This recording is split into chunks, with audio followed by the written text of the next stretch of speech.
Right, morning guys. I'm gonna try and do what I did yesterday, but now that it's a Saturday, maybe this might work better. Maybe I might get people interacting more. I kind of empathise that people might have been at work, they might have been busy, and so they would have been unable to have participated in the conversation or in having a conversation. So yesterday I essentially this title, but slightly different, I threw the idea out about having a discussion about the pickup and dating industry in London. I think it's really important for people to be able to talk about the industry, get a better understanding of it. Maybe your thoughts are for it, maybe you're against it, maybe you are interested in doing something within it, maybe you're not. But ultimately, in memory of Charlie Kirk, I would love to actually have, I think, more discussions with people about the industry. So I very rarely open my chat because I always usually find it as a distraction. But ultimately what I want to try and do is maybe on a weekly basis give people the opportunity to talk to me about it. And I've always been someone who's been like an open book with, how I feel about the industry. It's good, it's bad, the ugly, whatever.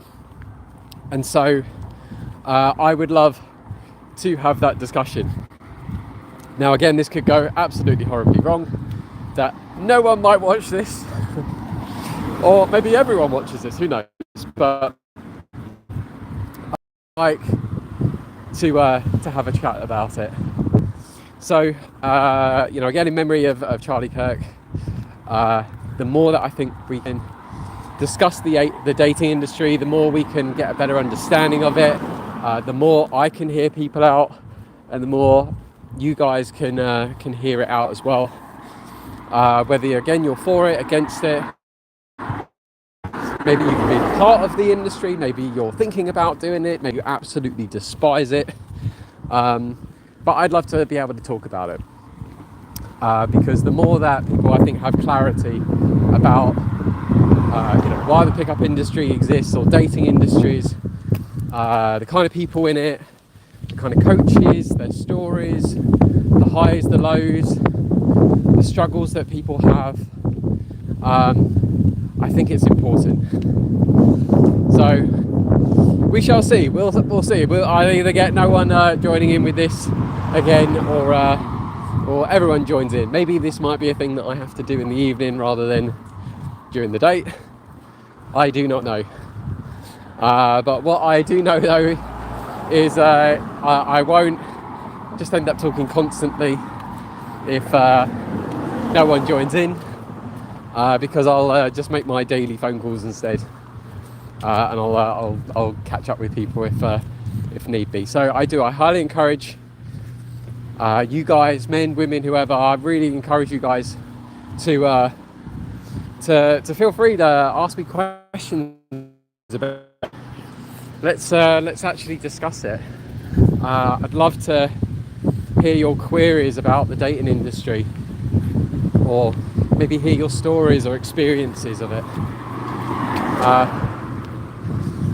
But yeah, don't be afraid to ask anything about it. And I'm hoping, because it's a Saturday, that more people will be able to jump in. Yesterday, it was a bit difficult, I think, for people because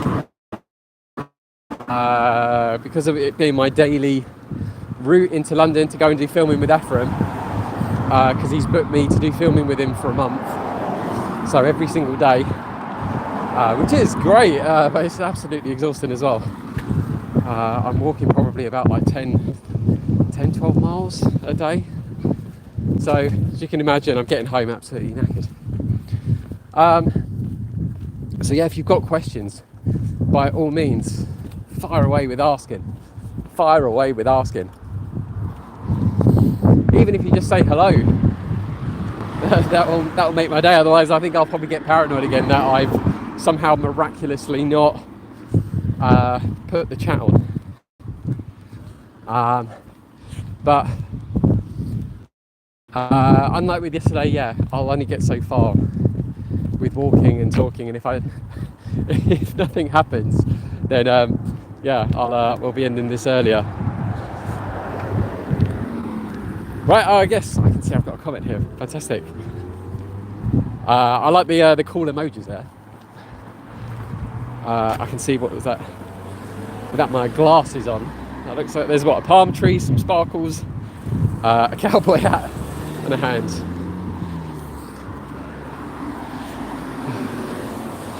No, but welcome, my friend. Up next with Lamar.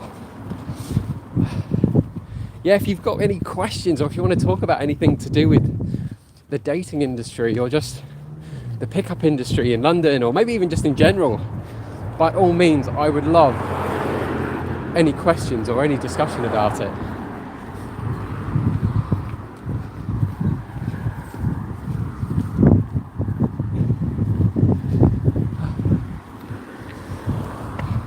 It's a little bit dry today, which is good. Absolutely bucketed yesterday whilst I was filming. So yeah, any questions about the dating industry? The struggles, the highs, the lows, the experiences, your thoughts about it, complaints about it, anything. I'm open to talking about anything with the pickup and dating industry overall. I've had good experiences with it, bad experiences with it. I've worked in the industry behind the scenes for the last 16 years. I got into the pickup industry in 2009. Also, just bear in mind that my signal and audio mic sort of come and go a little bit, so do bear with me with that.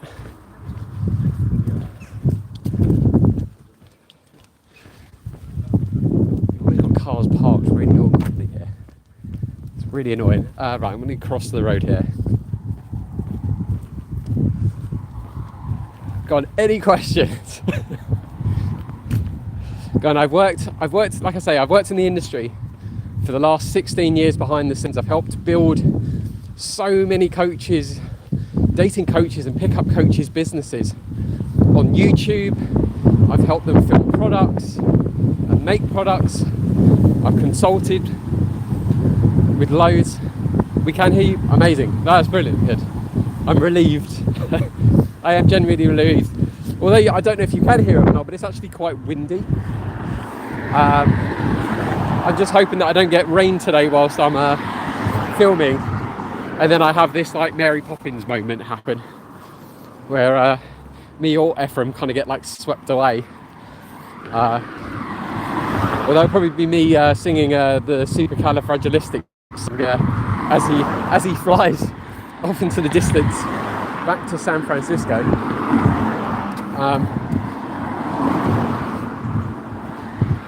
What was I saying before? Oh yeah, so I've worked in the industry for a long time. I've worked with about 80 plus dating coaches over the years.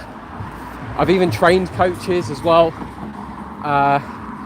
Although they might not admit it, believe it or not, a lot of their humour and probably one-liners that have stuck with the coaches came from yours truly. So yes, I am going to toot my own horn with that. But yeah, if you've got questions about the industry, if you've got any thoughts about it, anything, literally anything, I will be an open book. As long as the questions as well are within reason, then I'm more than happy to answer anything. Like, I'm not going to answer like really personal or private stuff, like, oh, how many coaches or how many girls has a coach slept with or something. Like, I'm not going to share that sort of nonsense. But I will talk about literally anything with the industry. I'm an open book. Your thoughts, your complaints, your compliments about it, what you like, what you don't like, what you agree with, what you disagree with it. I'm quite happy to talk about anything. And again, just bear with me if like the audio or video kind of comes and goes. I do find that I have a bit of a signal problem sometimes when I walk down here, so it might at moments go a little bit staticky or blurry or whatever, so I do apologise. It is what it is. Okay, we've got some questions. Fantastic, absolutely fantastic. How is that even industry? It is like saying the walking industry. How is that a sentence, even though you kind of made a sentence? With all due respect there, my friend, you're going to have to rephrase the question. I have no idea what on earth that means. And I apologise if, English isn't your first language. How is it that even an industry, it is like saying the walking industry? How is it an industry if... I can't even process it. I'm sorry, I can't actually process that. Hello, Stargaze. Welcome to the chat. If you've got any questions about the industry, I'm open to talking about it. Let's see, can I even try and interpret that sentence? How is that even an industry? Is that saying the walking industry?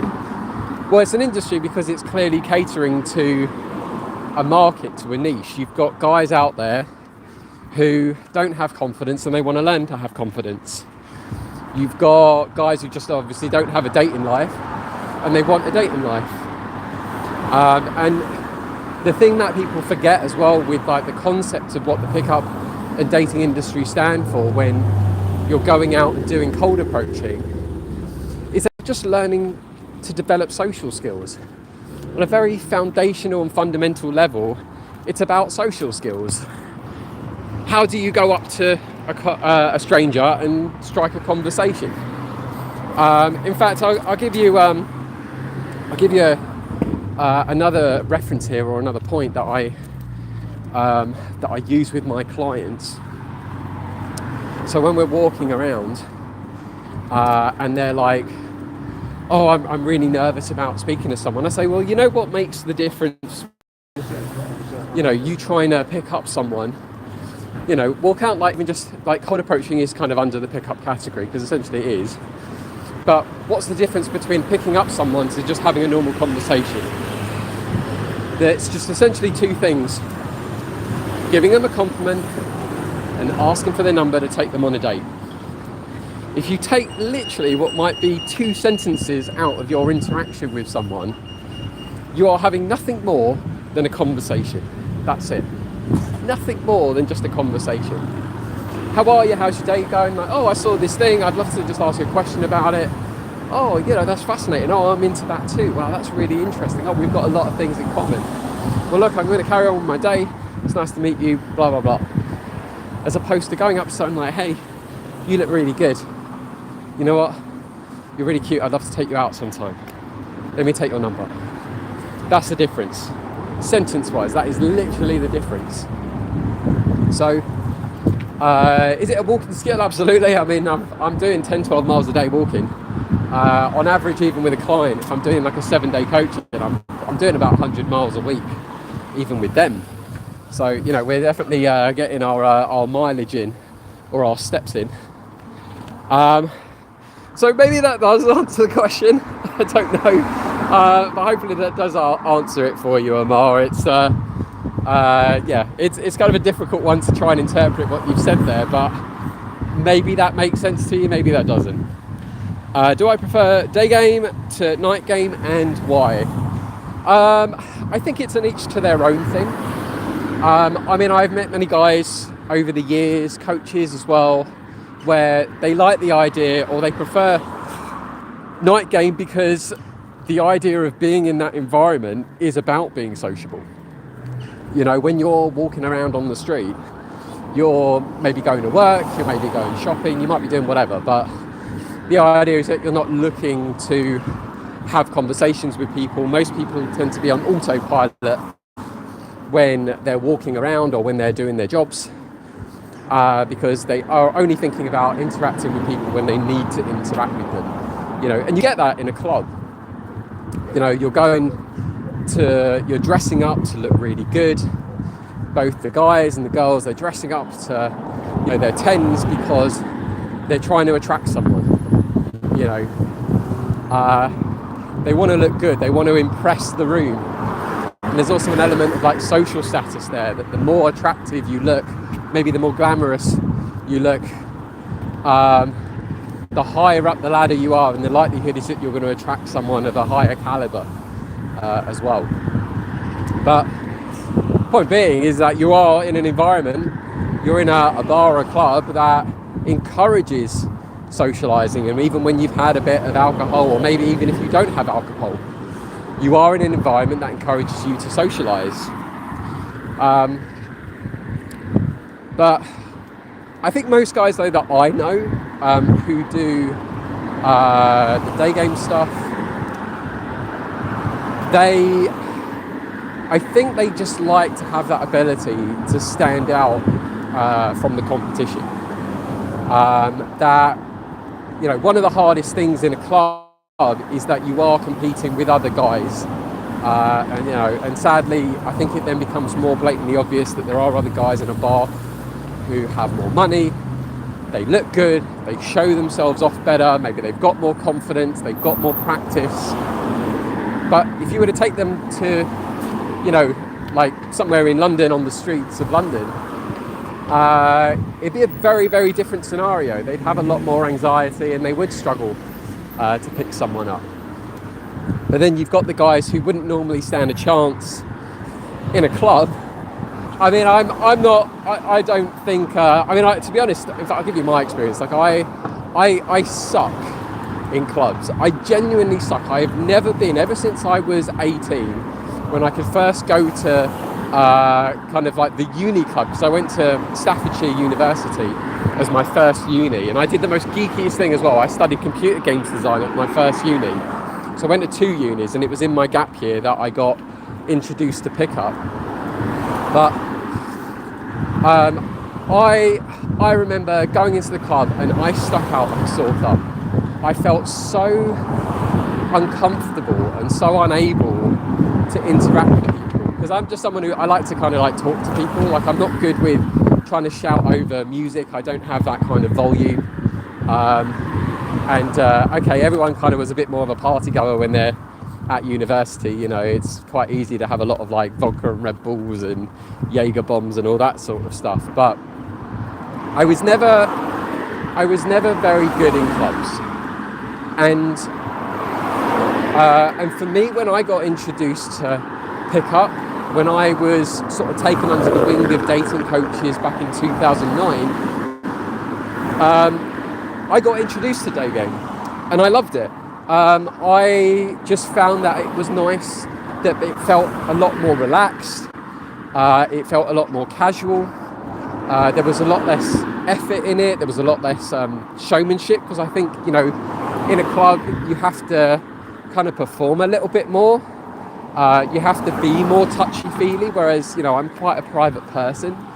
I don't tend to really touch people in public, I'm sort of one of those people when it comes to like PDA, so public displays of affection. I wait until really I've kind of gotten to a very intimate level with someone, and I always struggled with that in bars and clubs. So to then actually have the experience during the daytime, to meet people, and I didn't have to hug them, I didn't have to like, keynote them in certain ways or whatever. It was just really nice just to be able to have a conversation with someone and someone just be impressed that I went over and said hello to them, had a very, very normal conversation, and then to just say, you know what, you're really cute, I want to take you out, and then them absolutely loving it. And most of my relationships that I've had over the years have actually been because of either cold approaching or the skill that I'd learned from cold approaching that I was then able to apply to social events that I went to. Because in fact, a lot of the girls that I did have relationships with, or probably about half, I would say, I met through when I was filming meetup groups in London. And the skills that I learned from cold approaching I was then able to go up to people at events and literally strike conversations like, hi, how did you find the event? Did you enjoy it? And, you know, there was once upon a time, like, I was just really nervous about even doing that. So, you know, I think with daytime cold approaching, it does teach you how to be a normal, sociable person, which then you can carry everywhere. Whereas at night, I think it just teaches you only the ability to be able to socialise and be very forward and direct in a club. It's a bit like maybe if you're learning to drive a car, you've got a manual and an automatic, but if you pass your driving test with a manual, then you can drive an automatic as well. Whereas if you pass your driving test with just an automatic, then you have to do another test to be able to drive with a manual, which is this is probably a very strange analogy, but that's how I would see like day game to night game. Now, if you can do day game, you can do night game as well. But if you do night game, you can only really do night game. You would also have to learn the skill of doing day game. Hopefully that. I'm not quite sure. I've sort of shared what I think was on my mind there, but no, I do. I personally think day game is better than night game because it appeals to everyone, whereas like night game really is only appealing to, I think, particular people. Not to say, you know, that guys can't do one, the other, or both. But I think when it comes to meeting women, it's really just about playing to your strengths and just recognising within yourself, are you someone who can meet people at night? Or would you prefer to meet someone during the day? And I do think that it's worth trying both, seeing what you like. So I've spoken about like the pendulum of experience in like other videos that I've got on my channel, but I think experiencing both and then deciding where you fit within that. So hopefully that answers that question for you, my friends. And then you've got, I've got two questions here, fantastic. So I'll just answer this other one from Fenky Court before I do the other one from your Stargaze. Do you do a podcast with Tom Torero? I haven't, no. I mean, Tom and I met many times over the years. I mean, I've known Tom for a decade before he passed. So I first met Tom when I was working with Johnny Berber, and this is going back to I think 2013, 2014, and Tom was working for daygame.com, and I met him as I was out on the street filming with Johnny. I think we were down Oxford Street, ironically, and he saw me filming, and we were having a chat, and we were just sort of talking about the industry. But I mean, Tom was such an amazing guy. I really loved just the fact that he helped so many guys, and he made a difference to so many men, and I always have that respect for him for that. But no, I never actually did a podcast with Tom, because I was always working behind the scenes. I was always like the cameraman, the producer and stuff with coaches. It's only really been in like the last year or so that I've sort of like jumped in front of the camera, and I've actually trained properly as a coach to be able to help the guys. So I think had Tom been alive today, absolutely I would have done a podcast with him. I think we had a great relationship over the years as well. I filmed some of his products that he'd released. I think I've still got the raw footage of one of them actually. It was like a gambit thing. I think I can't remember what the name of it was, but it was about like having like 100 gambits or something here up your sleeve that you always had something to say or talk about with women. How did Tom pass? To be honest, I don't know. Tom was probably the one person that I preferred to have plausible deniability on. With a few of my friends who have passed, so like with Johnny, I know, I've got Sam, I know with Kieran. It really doesn't like help you out at all. It makes no difference to your life, I found. And I'd rather remember like the good times with Tom. And I know he had personal things going on in his life, but yeah, I think with Tom, I never really wanted to know. And I always felt like it was, for him, I thought it was just, I just rather remember the best times and good times with him. Let's see what else there was. So Stargaze, do you agree with many dating coaches who say that game nowadays is better than it was in the 2000s and early 2010s, as less men were doing it now than they were back then? I do believe it is better than it was back then. I'm gonna sort of toot my own horn here and say it's because I influenced it behind the scenes a lot. I wanted it to become a lot more moral and ethical. So like, I'll give you an example. So before I started filming with Johnny in 2013, the infields that came out, in fact, I'll give you two examples here. The infields that came out, they gave the girls no anonymity, absolutely no anonymity, which was disgusting because it meant that you had these really weird, creepy guys online who would then like literally get the phone numbers of the girls, message the girls, and then try and use the same lines or pick-up lines that the coaches used. And then if the girl said, no, I don't know who you are, leave me alone, then the guys would end up having a strop, and then like coaches would get in trouble and stuff. And you know, there was a really weird morality issue, and it was over more in America than it was in the UK, because there wasn't really many coaches back then. You only had PUA training in existence in the UK, which is where most dating coaches started. And that was where I'd kind of got taken under the wing. I was an intern there, and that was 2009. So that was one more issue, that there was that, you know, there really wasn't any anonymity with women, even like covering faces and stuff. Like, everything was shown, absolutely everything was shown. What was the other thing as well? Damn, right, it's gone out of my head. There was another point that I was going to say. There was another issue that was going on.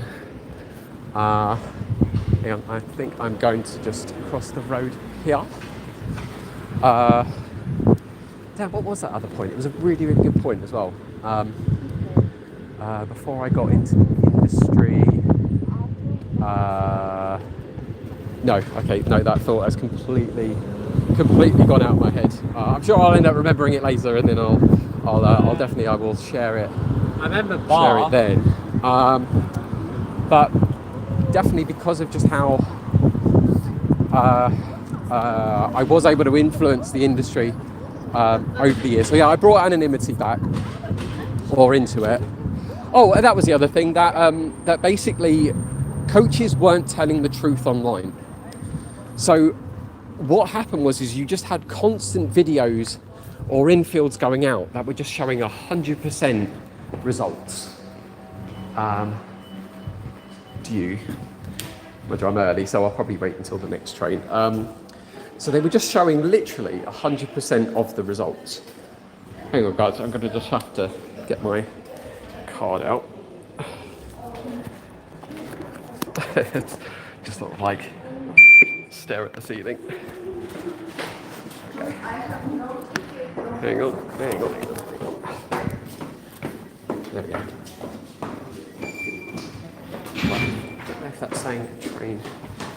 Bugger out, I'm early. I'll carry on doing a stream. I don't mind at all. 1 second. Yeah, that's fine. That is fine. So it means I can do another like 20 minutes of it. There you go. There goes my train. Literally missed it by seconds. Bye-bye, Houston. Bye-bye. Okay, so back to the point. So there was a time when all the infields that were going out was just 100% perfect result. There was no rejections. There was no failures. And what happened was you had guys going to these top coaches who were charging thousands of pounds, bear in mind. And then there was kind of like this miscommunication of like, then you had the guys going to them who thought they were this like immortal on a pedestal, and then asking them, oh, can you do a demonstration for me? And then the coaches would do a demonstration and get a rejection. And then the guys were like, hang on a minute, that's not what I've seen online. You were getting 100% conversions. How are you not getting conversions now? or getting results. And then that caused a bit of an uproar. So when Johnny and I were working together, we were the first people to do a rejection reel. So we were the ones who started it in 2009, and it made a huge difference to the industry because it actually showed the truth that even the best and most attractive or good-looking coaches, or the most smoothest or suave, whatever, they could also fail and get rejections, and that they weren't for everyone. Or girls who were in relationships were happy in relationships. Like, not every girl was, into the whole like hypergamy sort of stuff. That there were good people out there, and essentially it's just something that's either been taught to people or people have made whatever decisions on their own. Let me just look at the question again, because so I'm not straying. Oh, hang on. Do you agree with many dating coaches who say that game nowadays is better than it was in the 2000s? So definitely, like, in regards to like the learning, the understanding of the psychology and the behavior of women and how attraction works and stuff, it has evolved over the years. It has, it's made more sense. It's been simplified. There's more exercises. It's even faster now than it ever was to get better, with women. I mean, now if you go to a good coach, you can really, if you can turn your life around within like 3 to 6 months, which is incredible. Whereas it used to be like much longer. And some coaches could do it in even less time. It's an amazing thing. But I mean, as for like the competition thing, I don't know, I can kind of agree and I can kind of disagree. Like, at the moment, like, London feels like it has quietened down. I mean, a lot of the coaches that I was working with and filming with, a lot of them have now moved abroad. They're traveling internationally, or they're fed up with London and they've decided to go and live in like South America, where like it's a lot more of a liberal world. I was going to say city, but more of a liberal world. So, the women there, they absolutely love the gringos. So just being from like a European country or just from somewhere else in the world, you're just suddenly seen as exotic, and you could just say the most ridiculous thing and you'll still probably get girls attracted to you and wanting to have relationships or misbehave with you, whatever. But I mean, then is there more or less competition? I mean, yes and no. I mean, it's really down to, who are you comparing yourself to when you're going out to approach? Because I mean, if you're not really comparing yourself to anyone, you're just doing your own thing, you're approaching people in your own time, then no, there's not really any competition. And we are living in a great time because, you're just having a dating life that you want, not what a coach wants or what other people want. You're not doing it because you're trying to compete with other people or be envious of them. You're just literally having the dating life that you want, however many or few women that you end up dating at a time. But, I do still feel like, more guys should do it. It should be a rite of passage for more guys to experience cold approaching. So hopefully that makes sense. Oh, brilliant. I've got a few questions now. This is great. How do you deal with speaking to women of a higher social class? I end up feeling that the women I talk to from these backgrounds don't see me for me, but more so my social class and status. Maybe it's more in my head than I project. So believe it or not, I will agree with you there. I don't know why I say believe it or not, but no, I agree with you there. There's going to be a mindset thing. And as someone who was part of a very big placebo experiment in the UK, so back in 2012, I was part of a Darren Brown experiment on TV. In an episode called Fear and Faith Part 1. You are more than welcome to check it out on YouTube, where I was given a pill that I was told would cure my fears and phobias. And let's just say in the dating world, I was essentially like ricocheting off of women.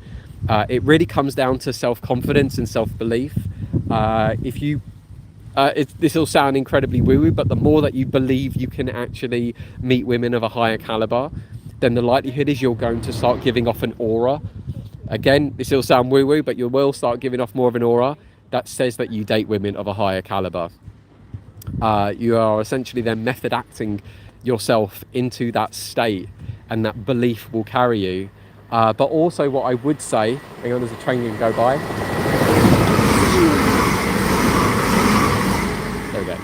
was a very short train.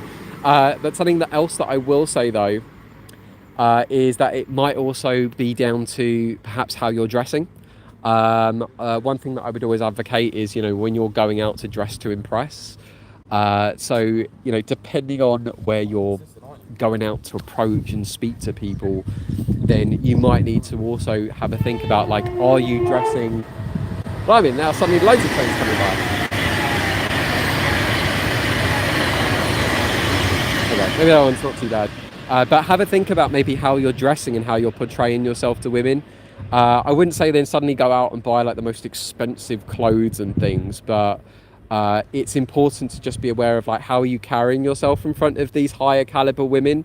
Do you look like that you are someone who dates high caliber women? And also, are you holding that mindset of someone that would, believe it or not, it really won't come down to...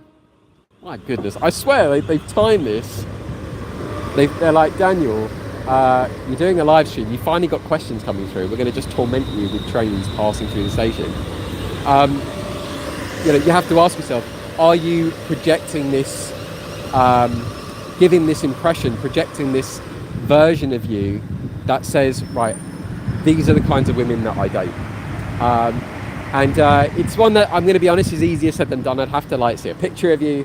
I'd have to be aware of where you're going to approach, maybe a bit about your lifestyle, a bit about your background, what some of your beliefs and stuff are. But if there's one thing that I can say in this industry, is that anything is possible. I have met guys who have been literally homeless and have dated attractive women literally every night and slept with them.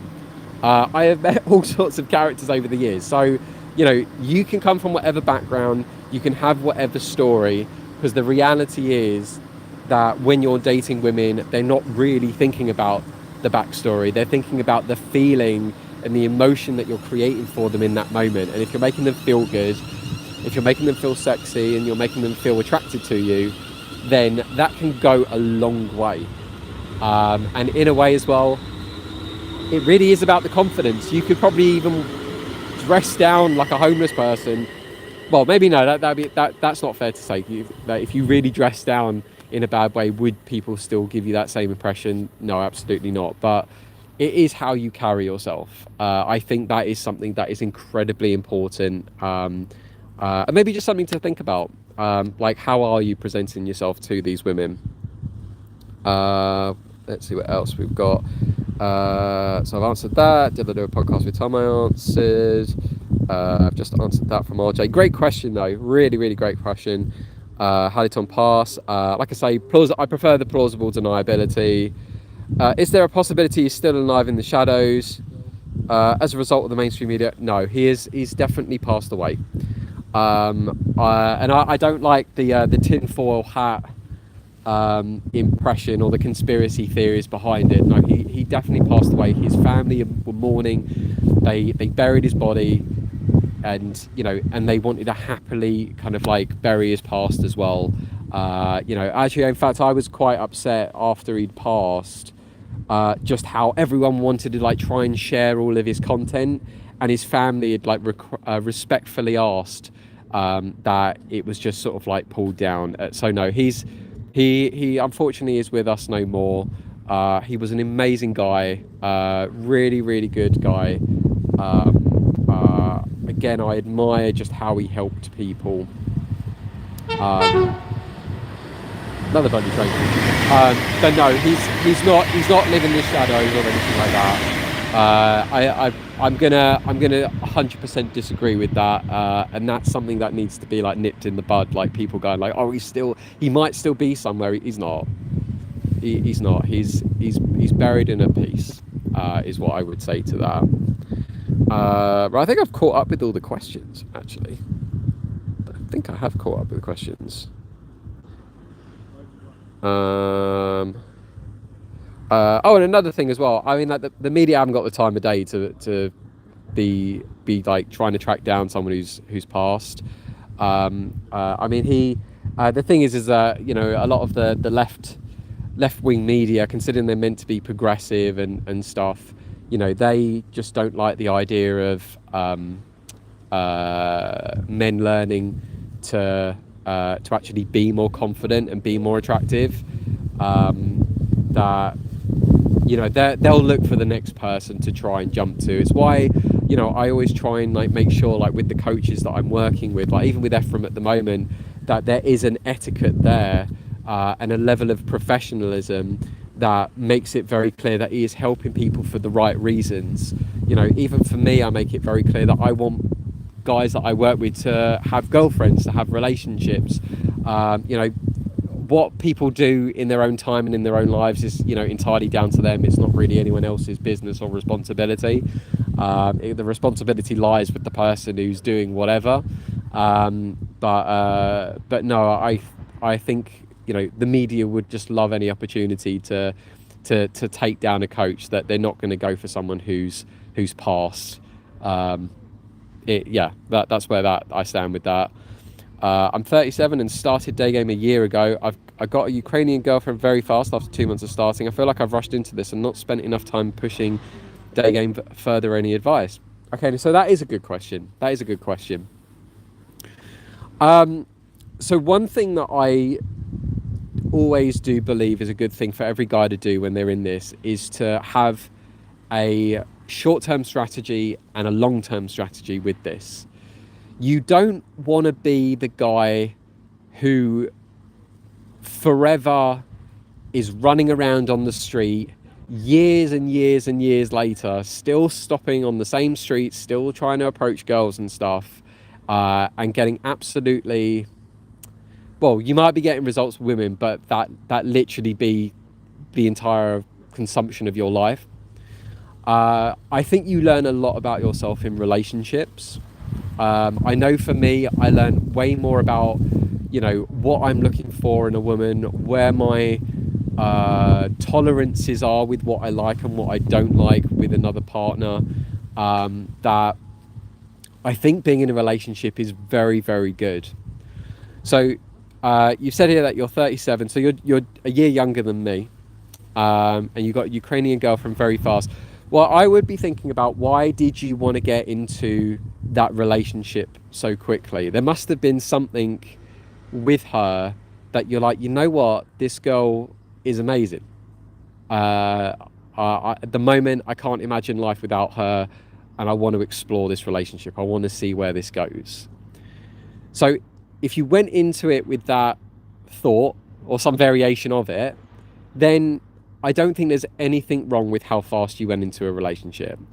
I was dating a girl from America, who, hilariously, she worked at the White House for a little bit when Biden was in power.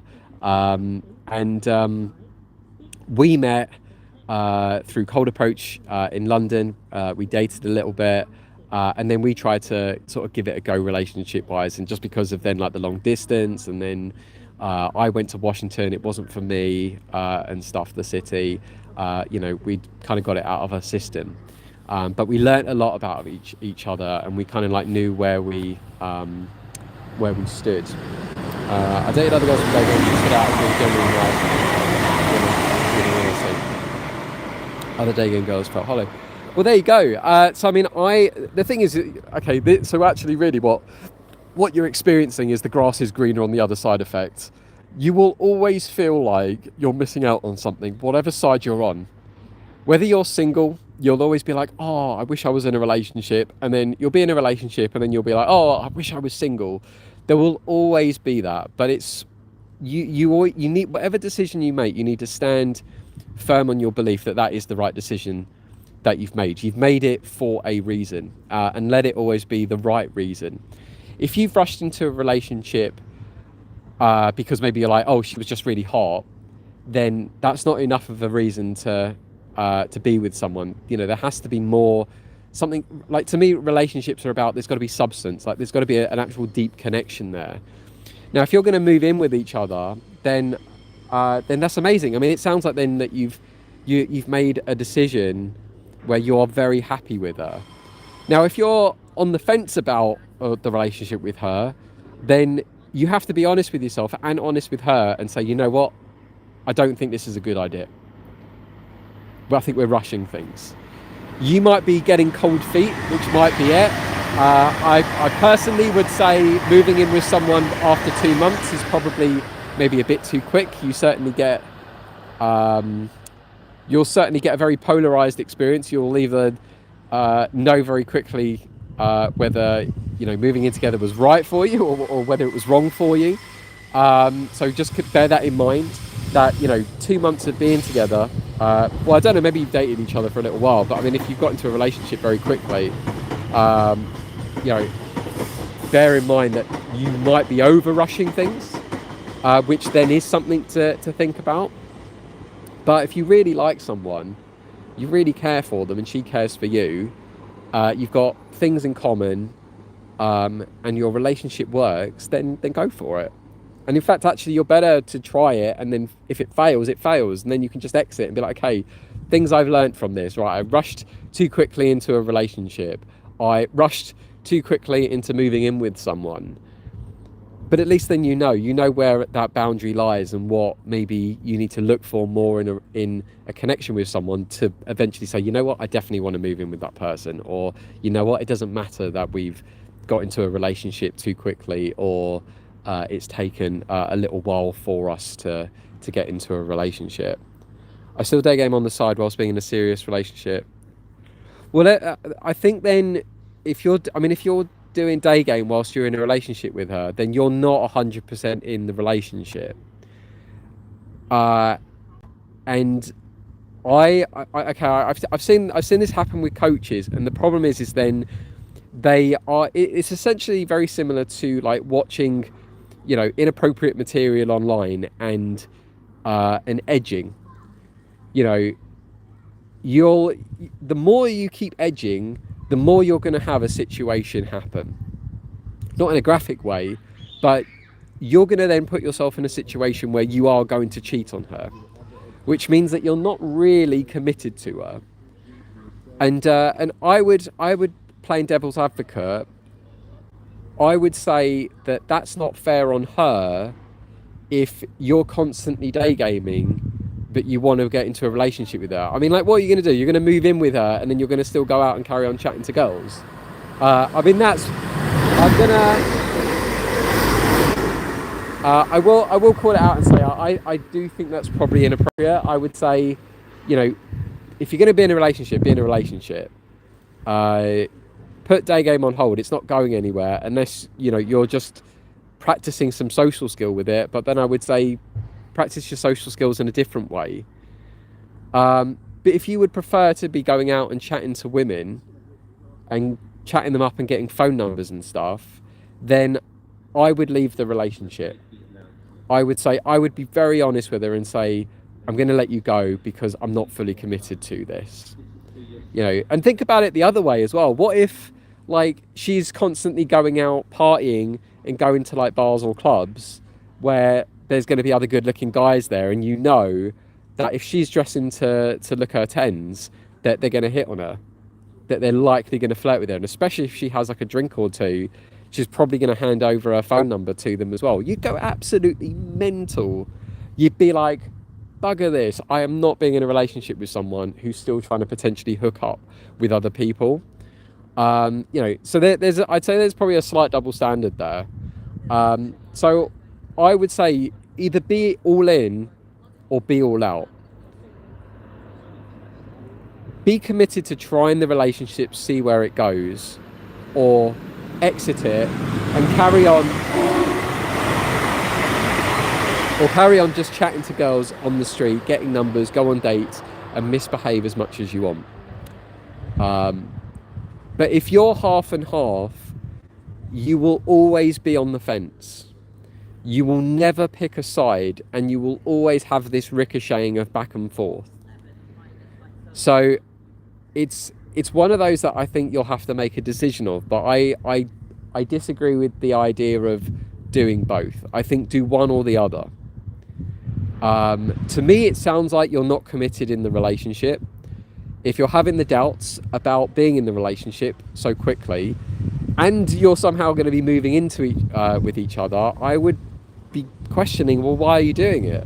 Why move in with each other if you've only dated for 2 months, or if you've only been her boyfriend for 2 months, but you're going out practicing cold approaching. You're spending time with strangers on the street rather than spending time with your girlfriend, taking her out on dates. Why bother with the relationship? Why be in it? I think you'll find you're only gonna. I think from what I've seen with similar stories with coaches, the only person who'll lose here will be yourself. You'll lose an amazing girl, and then you're going to end up having to go back through the drama of having to try and keep meeting women on the street, dating girls, spending money on girls that may or may not be into you, just for the sake of misbehaving for a night or two, to then be like back at square one again. If you've met someone amazing, hold on to that. Otherwise, if you don't feel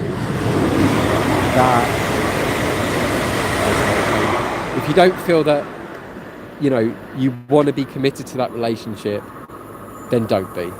Let it go. Let her move on. Oh, blimey, they're all coming now. Let her move on. Let her find happiness with someone else.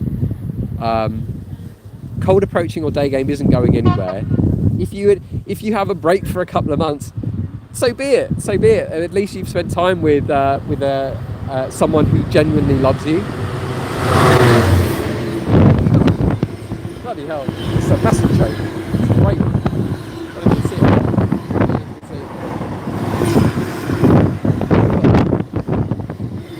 God, the diesel. Jesus Christ.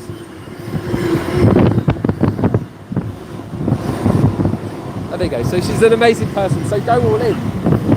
You've got nothing to lose. You will learn so much about yourself. Okay, this is nearly coming to an end now. Jesus Christ. Bloody hell. But she wants me to visit Ukraine. So visit Ukraine. Obviously the safer parts of it, I dare say, without meaning to laugh, but travel, do stuff together. You might find that if you go all in with her, she could literally be the one, and you'll look back at this maybe in like 6 months or a year's time and go, you know what? I'm actually glad I didn't carry on approaching. There's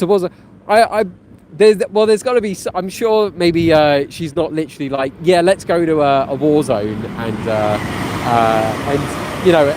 have a holiday there. I'm sure there's probably like a different thing. I'm sure if it's a case of going, she wants to go to Ukraine, I'm sure there's probably like a safer party that she wants to go to, or you guys have had that discussion of like, oh well, hopefully when things calm down there, then we'll go. I assume she's not living out there. I assume she's living with you if she wants to move in with you. This is again something that you need to have a discussion with her. Probably not saying to me like, Daniel, she wants me to go and visit a war zone. What should I do? Don't go to a war zone. Say to her, So yeah. Anyway, right. Next question. What do you think of Game Global and their London Telegram group? So I've actually been interviewed by Ice Wyatt. I think it was during Christmas, actually, just before Christmas, shortly after when Johnny passed, they invited me on their podcast. I was with Ice. I had Ross Jeffries on there. I don't know the Asian gentleman's name. But he was on the panel as well, and it was like a 3-4 hour podcast. I really enjoyed it. It was really good. It was tiring though. I think that's one of like the longest sort of podcast session times I think I've ever done. So I was knackered. But no, I really like the group. I like the message. I'm kind of glad that they hear all sides, at least from what I experienced and what I saw. So I really like the group and the message that they've got. The London Telegram group, I have absolutely no idea about. I'm not part of it. I don't know much about it. I'm not someone who tends to join in these different groups. As far as I'm concerned, like that's their group. and the guys are probably like resonating with their message and stuff. And I think I've been in the industry for so long that, in a way, I'm kind of a bit bored about talking about day game and cold approach stuff. So I just try to keep it to a minimum. So I only talk about it really when I need to. Like, to be honest, like I'd much prefer to talk about like movies in the cinema or TV shows and whatever, just absolutely whatever. But yeah, look, as long as their group is genuinely helping guys with their confidence and stuff, then yeah, I'm all for it. I'll absolutely agree with it, as long as it's teaching guys the morals and ethics of being a better person. Then yeah, I'm all for it.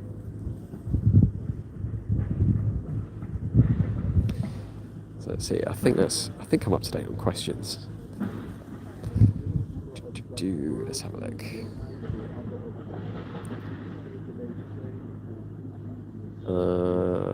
So fire away, guys, if you've got more questions. I know my train will probably be here soon, so definitely. What's the time now? 1:15. Yeah, I'll probably be in about 3 minutes, I reckon. So I've probably got time for 1 or 2 more questions.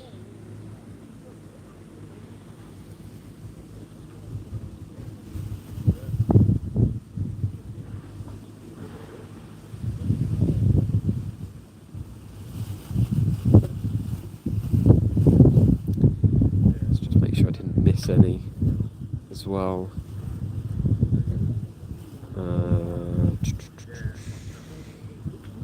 No, I really appreciate these questions, guys. I'll definitely try and do this on the regular. I'll probably maybe do it more in an evening. I think. At least then I can have the camera set up, I can have better audio. And then people might have more free time in the day. What they would in the evening, I would have thought. Unless they're sitting and watching something on Netflix.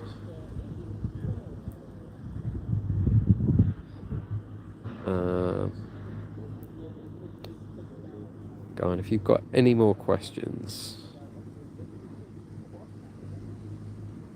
Yeah, let me make sure. I think there is.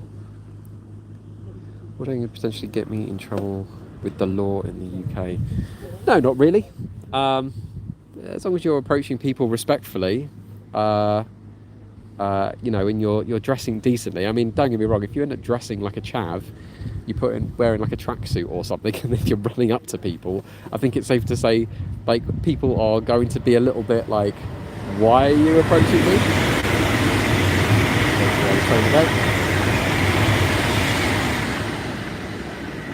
But yeah, as long as you're being really, really respectful, no. In my 16 years working in the industry, I think maybe I could probably count on one hand out of the tens of thousands of approaches I've probably filmed. I could probably count on one hand maybe people who have been like, oh, I don't like this, or or it's been just someone who's like totally against the idea of giving someone a compliment on the street. But bear in mind that if you're giving someone a compliment and they don't like it, that says more about them than it does about you. So be respectful, be nice to people. Dress decently as well. Don't dress in an intimidating way, and yeah, you'll be absolutely fine. I've never seen any problems. Not in the slightest. Not in the slightest.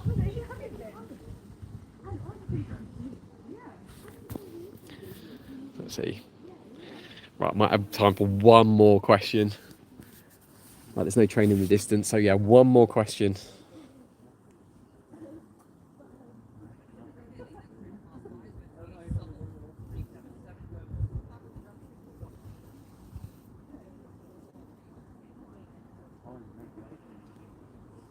But yeah, I've definitely enjoyed doing this. I'll certainly do it, I think, in an evening. I'll try and do this once a week. Again, I think it's important that we are able to have these discussions about the industry. I think the more that people have a better understanding of the industry in general, then maybe I can turn their ideas of it into a way more positive one, or maybe it's positive already, which would be great as well.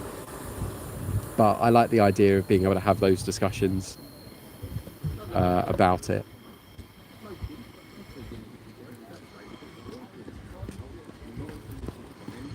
Okay, my train is actually here, so I will end it there. Guys, thank you so much for giving me these questions. I loved it. I will do this again. I think I'll do this as a weekly thing. Probably do it in an evening. I think it'll probably be better. But thank you for having a discussion with me and talking to me about the industry. And I hope maybe it gives you some insight, whether you're watching this on the replay or you were joining in with this. I hope you learned a lot. Right, I'm going to jump on this train and I'll speak to you guys tomorrow.